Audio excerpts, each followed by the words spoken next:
Well, hello and welcome back to Watchbox Studios and Watches Tonight. I'm your host, Tim Masso.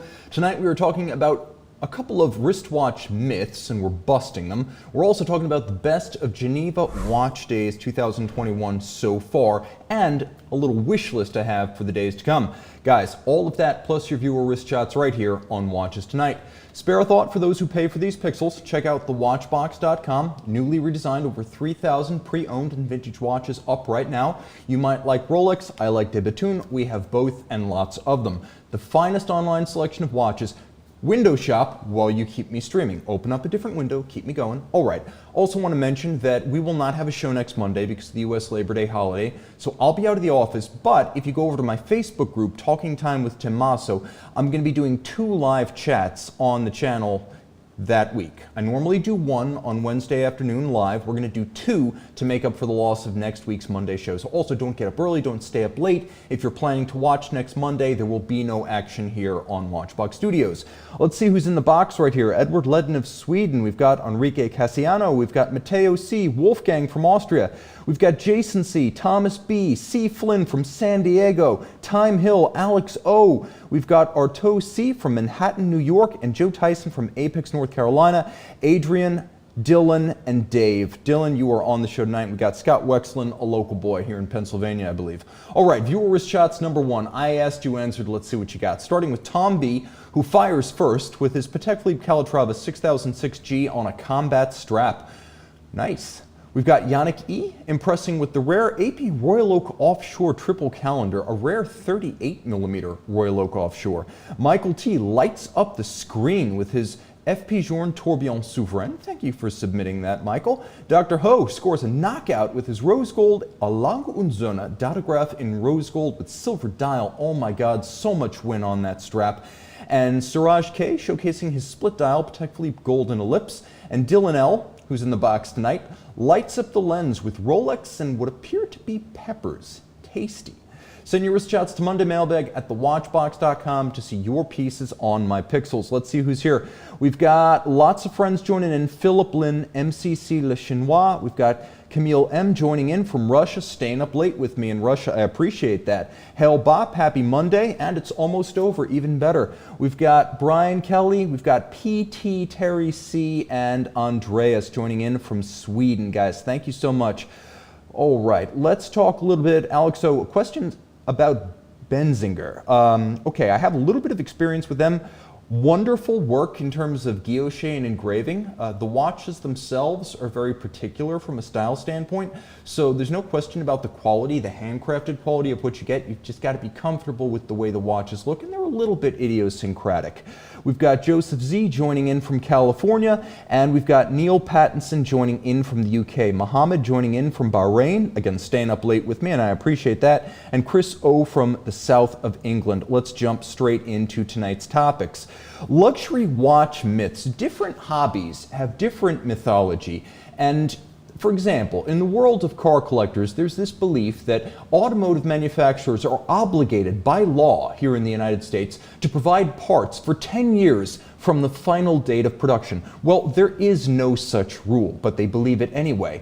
And I have to say that we've got an awful lot of mythology in the watch collecting hobby. A lot of it revolves around Rolex, so the first 4 myths we're gonna bust deal with the most famous brand in watches. Let's see, we've got Cull Obsidian joining in from London, Watches and Whiskey, and AJ signing in from Manila. Getting up early with me right there. So this whole idea that it takes 1 year to make a Rolex, I can't even say it without laughing.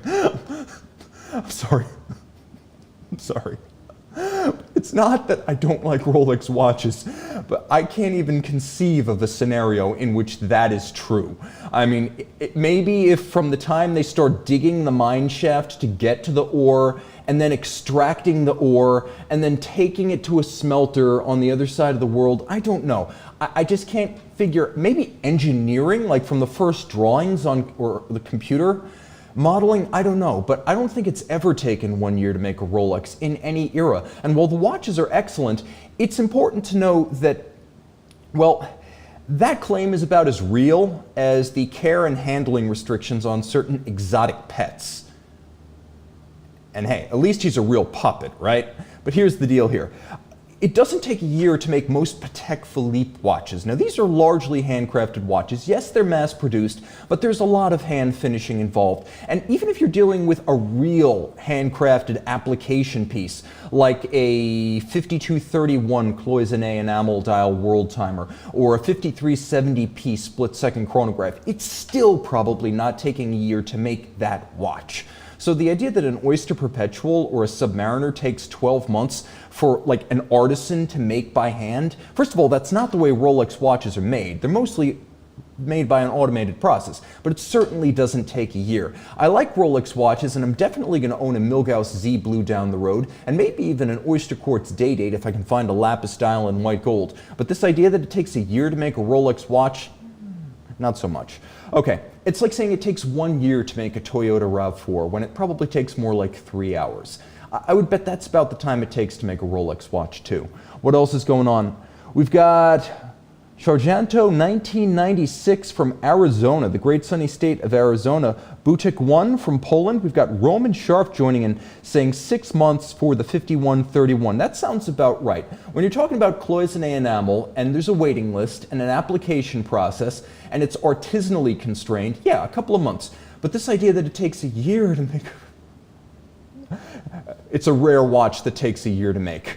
And then we've got this idea that Rolex Oyster Steel is exclusive to Rolex and that it is harder and more scratch resistant. First of all, it's not exclusive to Rolex. There are other companies that use 904L steel. 904L is an American market standard for a certain type of stainless steel that is highly anti-corrosive. Now, while it's not exclusive to Rolex, I should mention at a bare minimum, Gerard Perregaux uses it for the Laureato chronograph, Ball uses it on some watches, and some older bomb frogs might actually have 904L steel. So yeah, I'm comparing Rolex to a bomb frog, and I'm guaranteeing you that at least half you out there have never heard of that brand. Nothing wrong with that small offbeat sports watch, well, small offbeat sports watch brand, not small watches. But my point is that 904L steel is used widely. Second, its calling card is its resistance to oxidation. Now, from the days of the very first Stay Bright stainless steel in the 1920s, stainless steel has had issues with salt water and bodily funk. As a result, a lot of stainless steel 316 does best when it's rinsed after exposure to bodily and oceanic salts, whereas 904L steel doesn't need that. The same with Zinn U-boat steel. They're not exactly the same thing, but in common they have that principle of not being prone to corrosion when exposed to really heavy salt. You don't need to rinse them, technically speaking. But remember, aside from exposure to extensive salt and some types of industrial acids, 904L is not any more resilient than 316, and I've never rinsed a 316 watch, and I've yet to see a modern 316 watch actually corrode. So, I will say that if you want a harder steel, you want to look for Zinn's Tegament, Damasco's ice hardening. Bremont does a sort of plasma arcing that hardens a few microns worth of their steel and titanium cases. And then finally, oddly, if you're buying a chronometry for Fernand Berthoud and you've got a $250,000 budget for a high horology watch, their regulator model actually uses carburized steel like Zinn Tegament. It's very cool. A high-end tourbillon chronometer with a fusee that you cannot scratch. What's going on right here? Richard Combs joining in from South Florida. We've got Danny R joining in. We've got Eric Nielsen asking, what's up, peeps? We're talking about watchmaking myths, watch collecting myths, and Geneva Watch Days. Mark from New Jersey, down at the shore, we got Neo saying, I'm a maverick. Last of the watch YouTubers not to accept super chats. I will never have a super chat. I barely know what a super chat is. If it's not interactive and open and accessible, I'm not interested in it. This show is supposed to be very intimate, immediate, and accessible, and I just wish I could always mind the chat. Maybe we'll do like one show a month where all I do is interact with the chat instead of going through a program. So, more myths, and this is one of the most interesting, but Rolex won't service vintage watches. This is a prevailing myth born largely from the fallout of the Bob Marin, John Mayer lawsuits.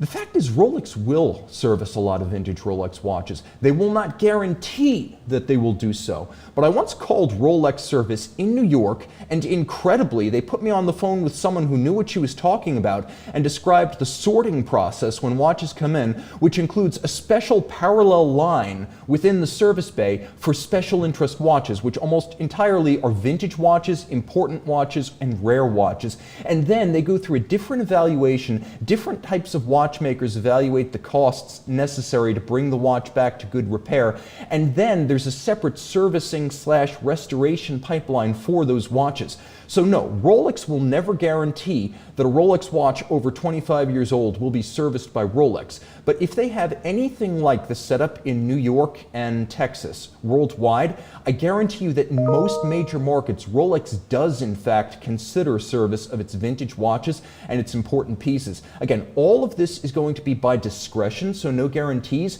but Rolex is far from removed from the world of vintage Rolex service and repair. They are very much into that world, and since they are so centrally guided from Geneva, again, I would be shocked if there's not a system like this for East Asia, in Hong Kong, in Singapore, in Australia, in several locations in Europe and the UK, and of course the Americas. Now, another Rolex myth is the one that won't die about the Steve McQueen Rolex Explorer 2. It's a cool legend. I liked it. In my early days in the watch industry, I believed it. But there is no photographic evidence that I know of tying Steve McQueen to a Rolex Explorer 1655, the Explorer 2 in its first iteration. It's still called the Steve McQueen, and I don't see any reason to fight that, but let's set the record straight. He wore Submariners for the most part. No record of an Explorer 2 first gen. I would also say this, I know a guy who knows a guy who claims that McQueen wore a watch like an early Explorer 2. But when you're that many degrees separated, you're not even playing the Kevin Bacon game there. No, there's no reliable gouge on this, as we used to say in the Navy, but it is a beautiful dream and a romantic notion. He probably would have liked the watch, and let's leave it at that. I will say this, wristwatch names, especially Rolex names, don't have to make any sense at all, as there is absolutely zero evidence that Kermit the Frog ever wore a Rolex Submariner. Neither Bart Simpson. Let's see what's going on in the box right here. We have a comment, love the new Streamliner. More on that in a moment. By the way, if you haven't checked out my channel, Watchbox Reviews, open a different window, keep me streaming, but check out my exclusive hands-on review, video review of the new Streamliner Perpetual. Now, the watch that I had is a prototype, so it's a bit rougher than what you'll get for your $54,900, but it is a good taste of what's to come for those of you who do get on the wait list for that model. And there it is right there. A very cool piece and hot off the presses as of today. I'll also be posting a comparison to the other Streamliner models soon. We got Philly watch fans saying Tudor should do a reissue of the 1655 as their follow-up to the Black Bay GMT. It's true, when Tudor can do Rolex watches, they may as well do the fun ones. And because Tudor and not Rolex can do vintage reissue style watches, it does seem more natural that they would latch on to that particular thread of Rolex history. Viewer wrist shots number 2, I asked, you answered. Your wrist on my list, starting with Eric N. and his JLC-powered Ralph Lauren Sporting Chrono and Porsche Cayenne. Very nice. By the way, 39 millimeters, a great size, and I love that bezel. Abdul R. and his Fortis Marine Master are on the Mediterranean beach in Egypt for some late summer fun. Love that dial, love that surf, love that light. That might be the wrist shot of the night. Ben L. and his Chrono Swiss chronometer chronograph are working from home, kind of is the spirit of our times. And we've got Mikhail B. of Poland, also in the chat box tonight, and his Omega Seamaster Planet Ocean taking wing out of Zurich. Finally, Tom G is in Croatia with the classic James Bond Omega Seamaster Diver 300 meter, this one exquisitely in mid-size form. Love those colors. Nicely done, guys. Send your wrist shots to mondaymailbag@thewatchbox.com. Let's see what's going on in the box right here. Time Hill enjoyed my Streamliner Perpetual review. We've got Vincent P. asking thoughts on Maurice Lacroix, Tim. Thinking of buying one. I would say if you're going to buy one, a second generation square wheel is where the action is. That's a spectacular watch. I would say some of their automatics are interesting because they have one of the world's largest automatic calibers. They converted it from a 6498. They are an impressively integrated manufacturer, and they can make a shocking amount of the watch, and they don't get a lot of credit for that. I find their manufacturer watches to be more interesting, and in particular some of their retrograde designs to be most appealing. But I really do think that if you want their signature design, it's got to be the square wheel, just because the watch, it's little more than a time display, but it's mind-blowing in the way it works, and it's an example of the kind of watch that only modern computer-assisted design can create because of the way the gears mesh.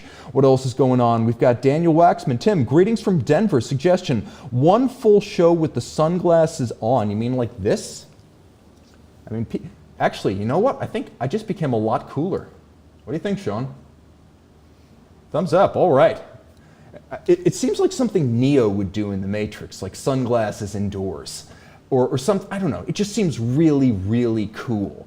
Like Bob Dylan can do it, so can I. All right, jumping back into our regularly scheduled program, Luxury Watch Myths continued. Pierce Brosnan, as James Bond, made the Omega Seamaster Professional Diver 300-meter chronometer a film star in 1995's GoldenEye. Well, it's true that 007 was wearing an SMP in his first turn in Russia, but it was the quartz model, the 2541, rather than the better known and later 2531 mechanical chronometer. So, as you can see, there's not a whole lot to tell on the dial. It's an extra line of text down at 6 o'clock. They look very similar. They're dimensionally and technically identical from a dive and ergonomic standpoint. They do have different movements, though. The nice thing is, the chronometer, of course, is a Bond watch. In his last 3 terms as Bond, Brosnan wore the chronometer version. But today, the quartz model is a real bargain. As an authentic Bond watch, you can buy for well under $2,500 used, and it's still a great timepiece, and it's still real luxury. I really like that watch. And again, it's a movie star. Omega, we're sticking with Omega for a moment, but Omega has 2 different Moonwatch calibers. One for the sapphire sandwich display casebacks, and one for the solid caseback watches. 2 different movements with different levels of finish. Well, until this year, that was true. This is the new hotness in the world of the Moonwatch. And the new world of the Moonwatch includes caliber 3861, which is one movement for both. So for display casebacks and solid casebacks, you get one level of finish and one level of tech. It used to be that the solid caseback featured a rougher level of finish on bridge and chronograph components, plus a Delrin, that is polymer, chronograph brake that looked like a cheap piece of plastic. And then for the display casebacks, you had caliber 1863 versus 1861. The 63 was genuinely gorgeous. And even as someone who's seen a lot of high-end movements, I looked at those bridges and it looked shockingly like hand-laid beveling, or at the very least, mechanically started but hand-finished beveling. It was gorgeous. And it truly was a different movement aesthetically than the one you found in the solid caseback. That is no longer what we have today. We have sort of a meeting in the middle where the solid caseback and the display caseback converged, with the display caseback getting a little bit less artisanal, or at least less artisanal looking, and the solid caseback movement becoming a little bit more handsome, and that's the 3861, which is a good looking caliber, make no mistake, and technically it's a big improvement, but it's not quite as romantic as that old 863 and later 1863, which honestly does the best impression of a hand-finished movement I've ever seen from a massive mass manufacturer of watches. Okay, different levels of finish. Audemars Piguet, De Bethune, Moser, F.P. Journe, and Jaeger-LeCoultre, they all like to say that basically you're getting a standard level of finish. They don't talk about different price points and different outcomes, and that's really how it works. With De Bethune, you're always getting a high degree of technology and original engineering, but especially with the automatic watches, they're a little bit more industrial than some of the watches like the manual wind DB28s and DB25s, the DB29, watches like that. There is a split in finish. At Audemars Piguet, you have several different levels of finish. So you take something like a standard 3126 in like a Royal Oak Offshore, or 3120 in a 15400. Those have been replaced by the 4302, caliber 4302. You'll find that in the code 1159s and in the new 41mm Royal Oak automatic, the 15500. Well, that is mostly a machine finished movement, and particularly the bevels come across as machine executed. When you look closely, you can see the milling lines. They're straight bevels rather than rounded, and that's always the giveaway. Higher levels of finish come when you buy lower volume and generally more expensive, but not always, more expensive watches. Any version of the Royal Oak Jumbo or the Royal Oak Perpetual Calendars which use the jumbo base caliber, the 2120. So for example, the 2120 based 5134, this is something you'll find in a perpetual calendar. It's the old JLC 920 Bausch from 1967. AP makes this in-house today, and they also finish it in-house to a much higher level than their mass-produced movements. So that is an elevated level of finish. Now, if you want to go even higher, then with the open-worked watches, such as the Royal Oak Double Balance Open Work, or some of the Audemars Piguet Royal Oak Concept or Renoir Papy pieces. Things that are made by Renoir Papy are always beautifully finished at the highest level that AP can muster, but also the open work, the skeleton dials, the skeleton and engraved movements. This is the highest level you'll get from AP, and when you pay more money, you do generally get higher quality at AP, and this is endemic to the brand, and it has been for 2 decades. Now, JLC, they do the same basic thing, albeit within the Richemont group. They have watches like the, for example, the Geophysic Universal Time. Beautiful watch, caliber 772, technically an impressive movement, but it is mostly mechanically finished. Step up to like the $40,000 to $50,000 price range, and now you get the Duomet and movements like the caliber 380. When you do that, you get a much higher level of finish. It's not just an architecture that's designed to be aesthetically pleasing, but if you look at the Côte de Soleil across the bridges, the use of German silver for the bridges and the plates, the satination and the beveling, if you look at how broad the anglage is and the quality of the finishing on the dual ratcheting barrels, this is just a huge step up from a standard $8,000 to $20,000 JLC. Now, I should also say, if you take the step up even further to something like the Reverso Quadriptyque and its caliber 185, now you're talking the highest level of finish that Jaeger-LeCoultre has to offer. It is significantly elevated even over the Duomet. Now you're in the realm of Le Cabinotier from Vacheron. High-end Grand Complications from Patek Philippe. You're skirting the outer edges of Greubel Forsey finish. You're getting the best that JLC can muster. But there are several levels. You'll see the same thing with FP Journe. Basic watches are going to get basic finish. When you step up to chiming watches, when you're looking at the Sonnerie, the minute repeater, the Astronomic, you are getting a higher level of finish, and it's evident in the pieces. Even the tourbillon, if you look at the tourbillon components on the dial side, they're executed to a higher level of finish than the basic movement components on the reverse side of the tourbillon. All of this is because Journe is looking to compete at a price. But the more you pay, the better you get. And that's true even at a relatively low volume independent.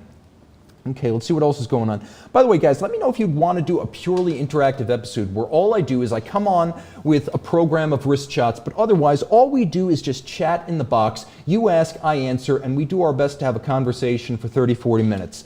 Okay, what else is going on in here? We have a comment from Scott Lauren asking, why doesn't my Seiko 5 look like that? In your dreams, maybe? I don't know.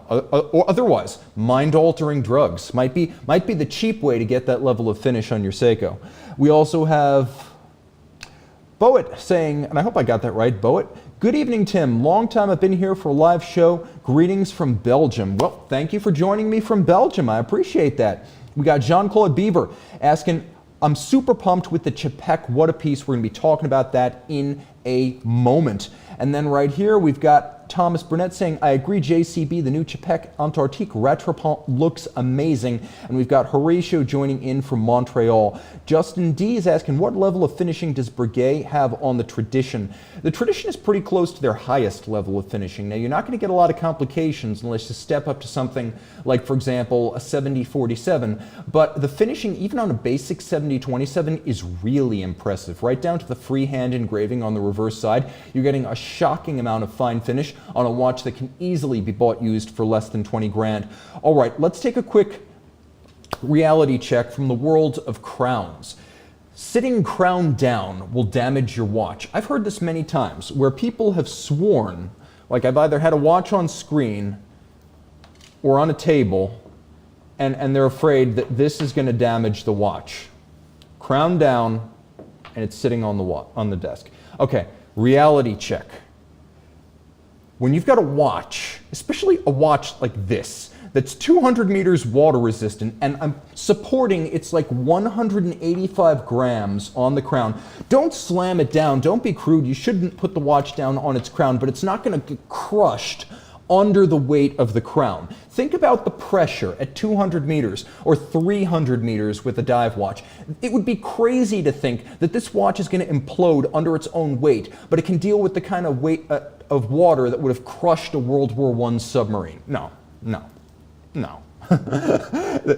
A watch can sit on its crown without being destroyed, but again, you don't want to impact the crown. That's the real reason you don't want to do that. Okay, another myth. You should only activate a minute repeater after you've wound the watch and the watch is running. There are many handling restrictions that exist as they concern sonories and repeaters. Many restrictions. You don't want to change the time when it's chiming. You don't want to pull the slide part way. You don't want to pull the slide before it's done chiming. There are a lot of restrictions, but you can absolutely run any minute repeater without the watch actually being in motion. It doesn't affect the repeater. It's really two different machines in one case. The repeater, through its rack and snail and its chimes, will read the time and then chime the time, and the time does not need to be advancing in order for the device to work properly or avoid damage. Okay, viewer wrist shots number 3. Craig E is on vacation with his Omega Seamaster Aquaterra World Timer. Looking good. That's also another great photo. I love when you guys send great travel photos.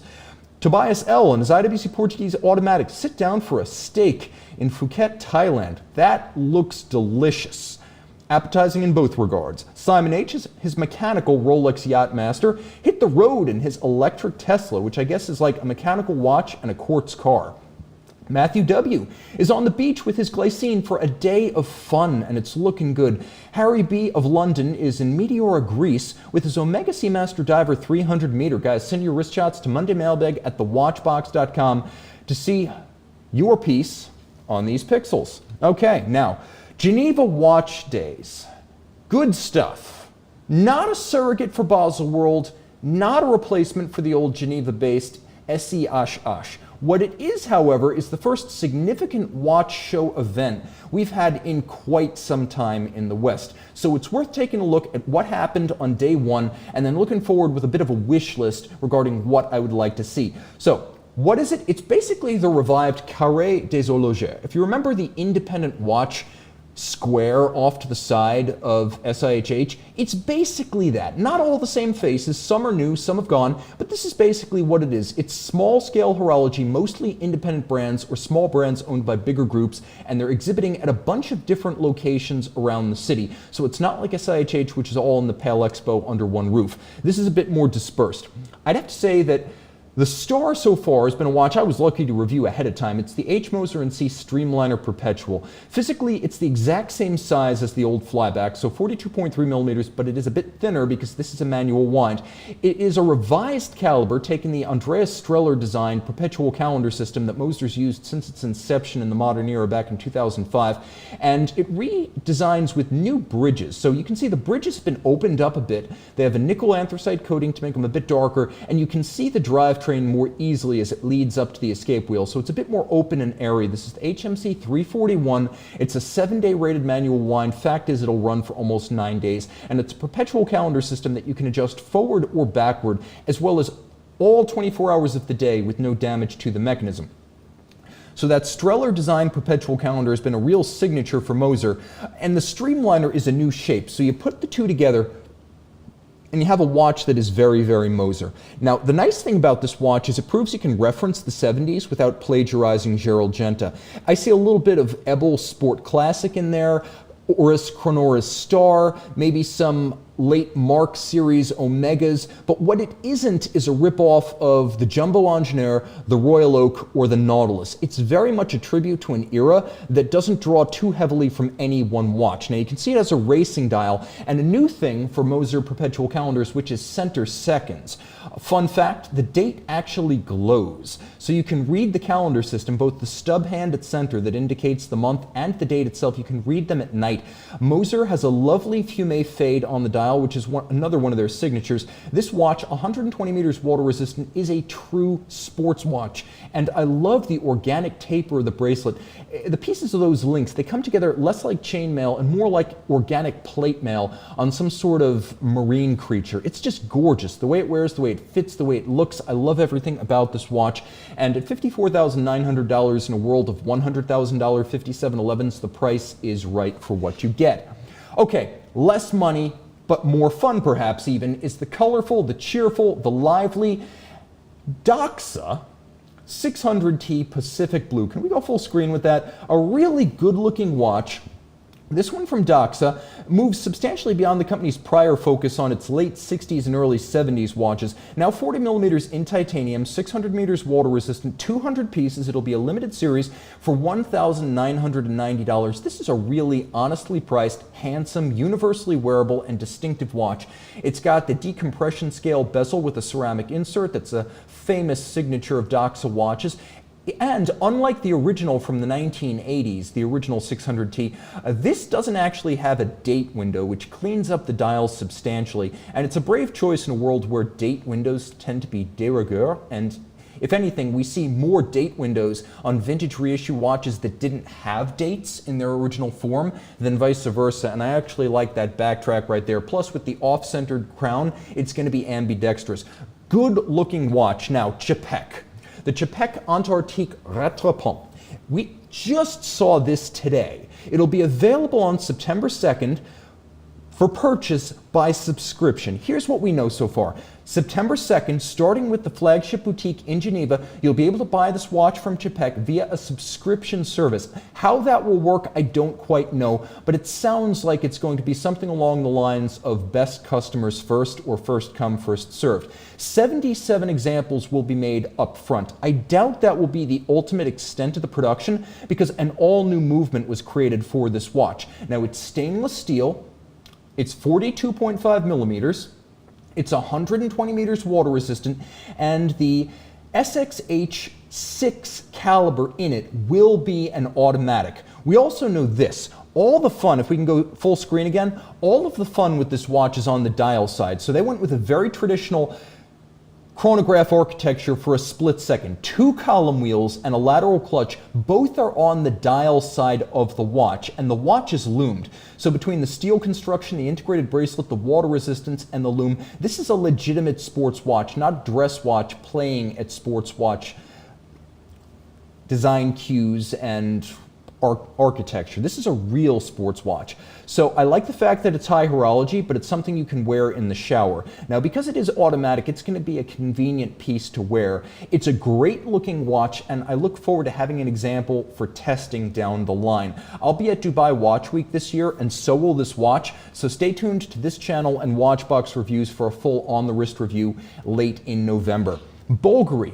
2 different watches. One's a central tourbillon, which is very cool, but I think the more relevant of the 2 watches will be this, which is the Octo Roma World Timer. Now, we don't talk too much about the Octo Romas because the Octo Finissimos, the ultimate thin watch, now in perpetual calendar form from Bulgari this year, it sucks all the oxygen out of the room. We don't talk about the other Bulgari Octos, much less the other Bulgari watches. This is a great example of what Bulgari does well. 41 millimeters stainless steel, it's going to be 100 meters water resistant, and it is a world timer. It's got their own caliber inside, not a high horology movement, but it is their own, and it's fairly priced at $8,350. This is a quiet star, and obviously everyone's going to be talking about Bulgari's only watch Tantalum Perpetual Calendar, the regular production version of that Perpetual Calendar, and the central tourbillon Papillon that came out at this very Geneva Watch Days event. But this is going to be the buy from Bulgari, since I have to admit I love their revival of Gerald Genta,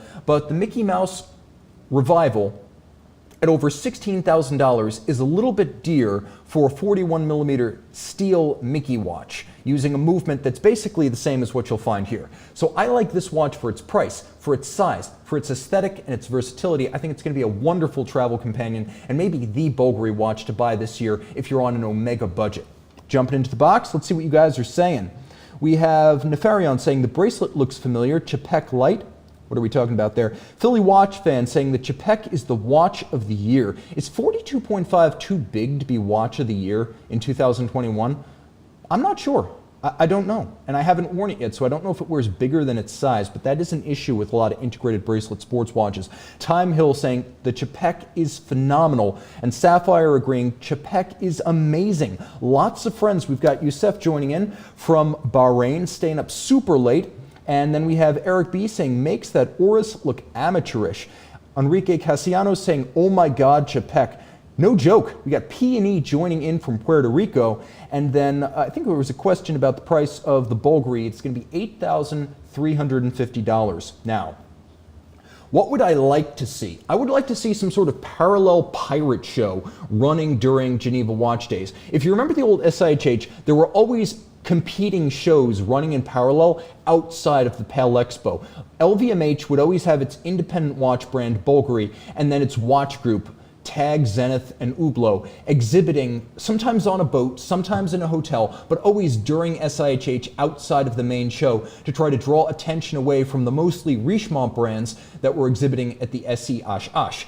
Also, Franck Muller would generally hold a show of its own at its manufacturer for the brands it controls during SIHH. So I would love to see Swatch and Richemont and any independents that have not signed up for Geneva Watch Days decide to use this period of publicity to launch a few more big pieces while watch collectors are focused with rapt attention on what's going on in Geneva. So, by the way, how much do you love that cute little pirate parrot cartoon? But I would love to see some really cool pieces come out. For example, the 90th anniversary of the Reverso, it felt like it passed with too little fanfare, and although there were some cool watches like the Quadriptyque and the Non-NTM, I really feel like a signature 90th anniversary Reverso never really happened. So there's still time for JLC to launch my longtime wish list, a Reverso Memovox, or recognize that JLC doesn't really have a history of split-second chronograph wristwatches and give me a Reverso with a separate independent chronograph on each side. Please, JLC, it's not too late to happen, and it would be very cool if some neat Reversos came out during this show,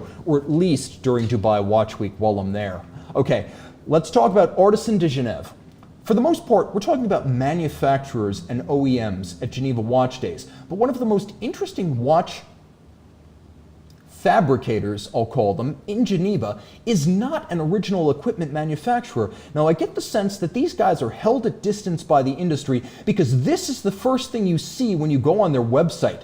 Trying not to get sued much, I would say they are trying so hard not to get stomped by the colossal names in the industry whose watches they modify, and they modify them in outrageous fashion. This is a company with astounding ambition to take the most recognizable watches from the best-known brands and truly make them their own at Les Artisans de Genève. Hand-finished versions of mass-produced, machine-made major brand products. That's a Submariner caliber that has been hand-beveled, satinated with an aventurine insert into the rotor. Yes, this is how Vacheron would do a Submariner, and it's how Artisan de Genève did the Submariner Moon Phase earlier this year. These guys are the Singer Porsche, or the rough Porsche, of mod watches.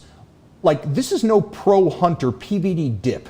This is serious. This isn't just aesthetic and artisanal. These are re-engineered watches in some cases. They made their own manual wind Daytona, and they engineered a barrel and a regulator capable of pulling it off. These are impressive pieces, and I would love to see them take their place amongst the names exhibiting at major trade shows. But again, I do think because of liability concerns and the fact that the industry holds them at or beyond arm's length, these guys are always going to be operating on the fringes, and that's unfortunate because they make genuinely astounding and beautiful things. Things that can rightly be called originals, not just mods. This is the Franken watch taken truly to the state of the art. Let's see what else is going on. John N saying that Moon Phase Rolex piece by Artisan was awesome. I just thought the Moon Phase window was too big. Well, if you buy one from them, you can send them your sub and they'll make it exactly as you prefer. That's the nice thing about them. Okay, a smaller brand that I happen to love, Arnold & Son, but I have one wish for them. It's slightly more conventional case shapes and smaller case sizes. Everyone loved the new Luna Magna. Fantastical spherical moon phase, a wonderful aventurine dial, and an attractive color combination of rose gold and those deep blues at the dial. But the 44mm case and the specific case design is going to be a little bit Marmite. It's going to be polarizing. Not everyone's going to love it. Well, they only made 28 pieces this year and they sold them all. In the future, I would love to see Arnold & Son, a real artisanal brand with a manufacturer behind it and only 700 watches made each year. I would love to see them experiment with maybe more organic blended lugs, smaller cases, something that's more classically beautiful and not maybe as anachronistic. You don't have to recreate a John Arnold pocket watch in wristwatch form, and I would love to see Arnold & Son, which is at Geneva Watch Days this year, try, not replace all their cases, but try, make something a bit more organic. Take a look at the old Cedric Jonaire cases to get an idea of what's possible. You don't have to make a conventional round case, just something smaller and more graceful. I would also say Konstantin Chaikin of Russia. Now, Chaikin became famous among watch connoisseurs because he's an AHCI member and a real master of watchmaking and clockmaking. But he found mainstream success with his Wristmons series, beginning with the Joker back in 2017. That's what made him a popular name and opened the door to mass production, by his standards at least. So what I think is that dog faces should be the logical next step. If you're going to make watches with faces, take the most charismatic and endearing dogs and start building out a series of Wristmons watches with, for example, pug-style faces. Swatch actually got there first with their pug watch, and I have to say that nothing makes more sense for the next series of Wristmons than dogs. Think for a moment, can you even imagine the market for Konstantin Chaikin Shiba Inu dog face watch? Much potential. So cool. I also have to say, it's a natural match because he's a little bit offbeat, and the Russian watchmaker could absolutely dive into the world of dog-faced watches with his own take on those breeds. I'm looking forward to seeing it happen, or at the very least, lots more is expected for Dubai Watch Week, and I hope we'll see cool watches there, stuff we never expected, and stuff maybe we hoped we would have seen earlier in this new model year. So, viewer wrist shots number 4. I asked, you answered, and you guys never disappoint. Starting with Dominic M. Takes the reins with his Rolex Explorer. We've done watches and wheels, watches and wings, horology and hoofs. I think that might be next. Kevin R. is in Geneva for fondue with his Omega Speedmaster Professional Moonwatch Tintin, a real modern classic with a perfectly matching strap. Well done. We've got Kiki Fries, engineering sound with his JLC Reverso and Roland MC707. Raphael C. brings enough for everyone with his Rolex Yachtmaster, Dark Rhodium, and Champagne. Looking good and in good taste. Adrian B. drives us home with his vintage Alfa Romeo and Halios Universa, a nice match of blues and reds. Take the wheel and take us home. Guys, send your wrist shots to mondaymailbag@thewatchbox.com. If you were not here at the beginning of the show, just remember this. There will be no show next Monday due to the US Labor Day holiday. I will be doing 2 live chats on my Facebook group, Talking Time with Tim Masso, to make up for the loss of the Monday show. Until then, thanks to Sean, the man who makes the magic happen off screen, and thanks to you for making the best job in the world possible. Time out, Tim out. Thanks for logging on.